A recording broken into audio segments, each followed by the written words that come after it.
นะทุกคนนะครับเกิดมาก็มามือเปล่านะไม่มีแผนเอาอะไรไปได้แม้อย่างเดียวนะครับทางปุตตะสิทธิกล่าวเมื่อเจ้ามามีอะไรมาด้วยเจ้าจากโลกมากมัวเมาไปถึงไหนเมื่อเจ้าตายนี้ได้อะไรไปเจ้าก็ไปมือเปล่าเหมือนเจ้ามานะครับนี่คือสัจธรรมของชีวิตมนุษย์เราทุกท่านไม่มีใครนำสิ่งใดไปได้เลยแม้แต่นอกจากคุณงามความดีนั้นที่ได้สร้างสะสมเอาไว้รอบนี้ก็เป็นรอบที่2ใช่ไหม3แล้วนะครับ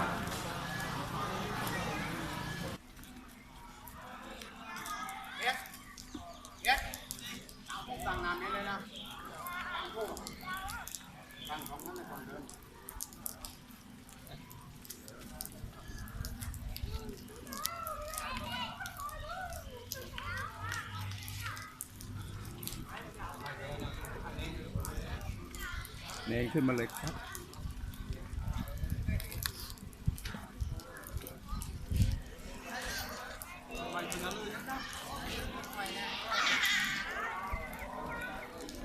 คุณแม่ท่านไปสบายแล้วเนาะเหลือแต่พวกเราด้วยแหละ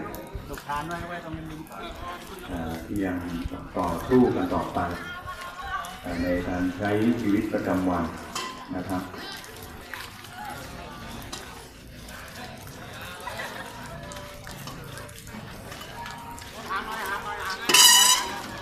เอาห่างหน่อยครับโชเฟอร์ครับเดี๋ยวคิดไปจะยกขึ้นไม่ได้เนาะห่างหน่อยครับไปทางนู้นหน่อย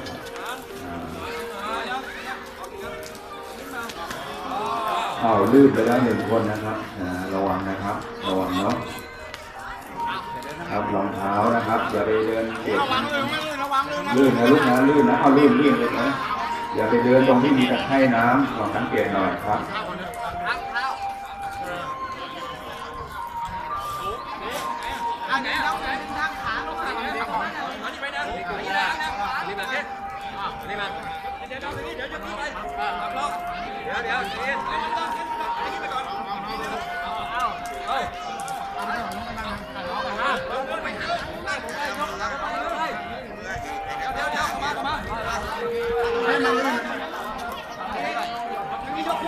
ด้านหน้าต่ำๆเลยได้ต่ำๆหน่อยครับ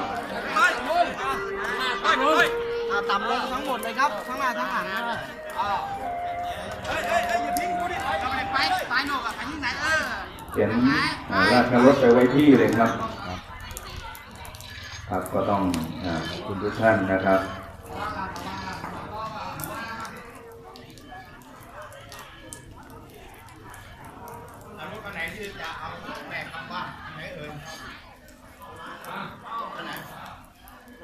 เตรียมรถไว้เลยครับใครที่เอารถมาเขาจะเอาลูกแม่กลับบ้าน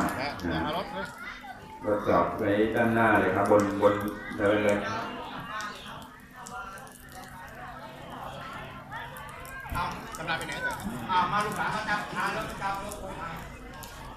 ครับต่อไปจะเป็นการโยนลูกทานนะครับเดี๋ยวให้ผู้นำได้กล่าวนะครับในการอุทิศส่วนกุศลให้กับผู้วายชนนะครับหลังจากนั้นแล้วก็จะโยนลูกทานการโยนลูกทานวันนี้ไม่มีตลาดนะครับเมื่อเก็บได้ก็เอาไปแกะที่บ้านเนาะหรือเก็บก็ต้องดูแลความสะอาดด้วยนะครับ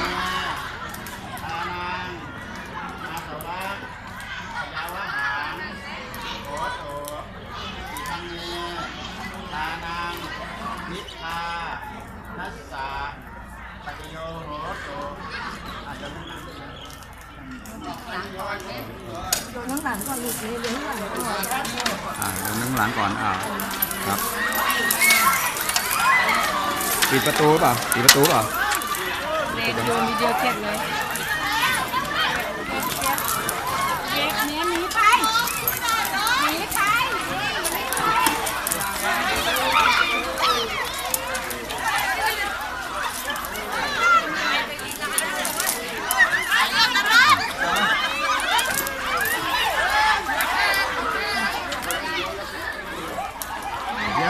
ลึกสามอันมานี่โยนตรงนี้หน่อย ลึ ลู ก ก ลึกเอาโยนหน่อย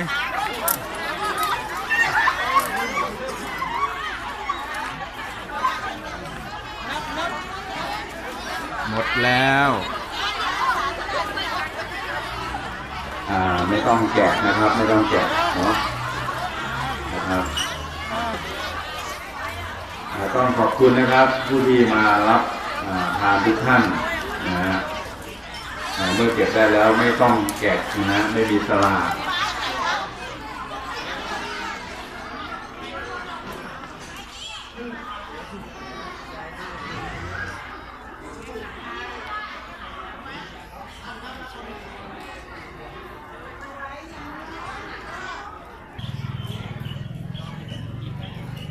เดี๋ยวบรรดาญาติ พี่น้องอย่าเพิ่งไปไหนนะครับ เดี๋ยวเราจะมีพิธีการส่งปีสดเข้าสู่เมกันอีกครั้งหนึ่งนะครับเรียนเชิญนะครับเรียนเชิญญาติพี่น้องด้านบนเลยครับ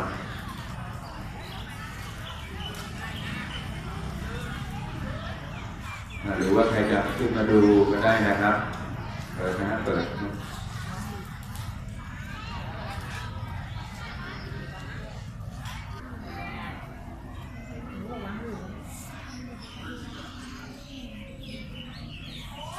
ท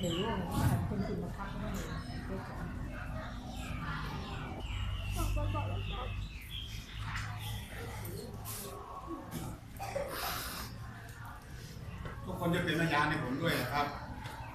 ต่อมาครั้งนายพนัสกับนางทัศนีจะมีชีวิตอยู่เป็นวงเวียนกันในจุดเป็นสมรสกันปริยาขาดจากกันไปนะครับอันนี้ถ้าไปเข้าไปบ้านเขาจะมีประมาณแล้วแต่เขาอันนี้จะมีเมียไม่มีกันแล้วแต่เขานะประกาศแต่สะดวกนายมนัสปัญญาทิพย์ขออย่าขาดกับนางทัศนีหรือแมวปัญญาทิพย์ตั้งแต่บัดนี้เป็นต้นไป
ในมนต์นี้ไม่ดีนะ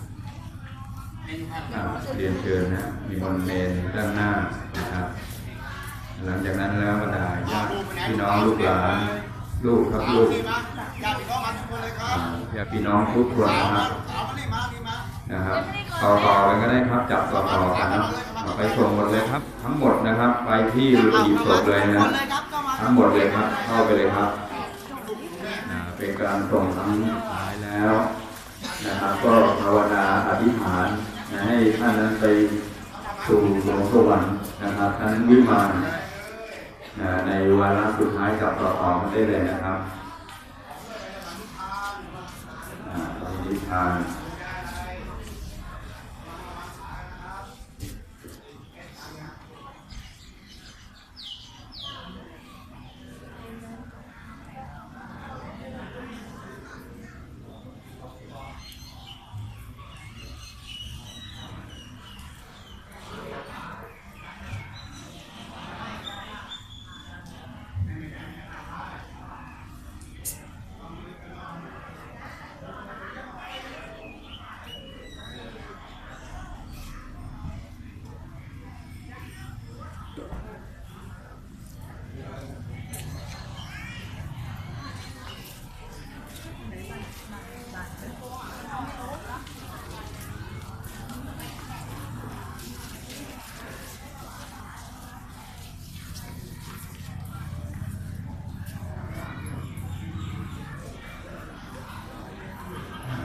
ไปสบายแล้วเนาะนะขอให้คุณแม่รัตนีนะครับได้หลับสบายนะครับไม่ต้องห่วงลูกหลานใดๆนะครับลูกหลานทุกท่านนะก็จะทำบุญอุทิศส่วนกุศลได้ให้ท่านนะครับในลำดับต่อไปนะครับ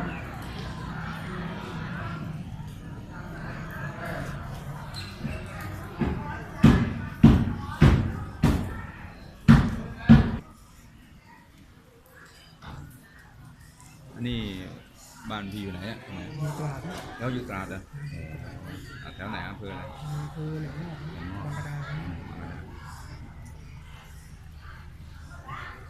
ทำสวนทำอะไรตามภาพเนาะผมมาเป็นเลขานายกเขาอีกพวกเขาเป็นนายกหรือรองนายกรองนะไม่เหงามันไม่เหงา บางคนแล้วเราพาเรามีอุดมการณ์อะไรผมชาวบ้านเนี่ยอะไรผมว่าดี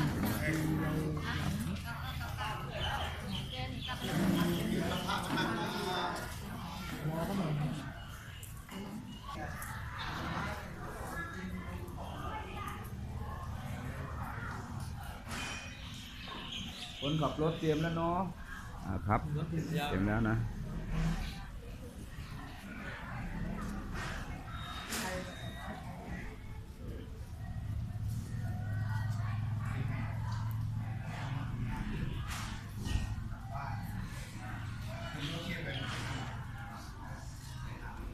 ถูเนี่ยมันไม่นานมานะ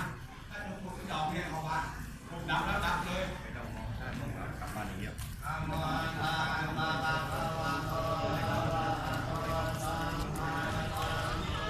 8327832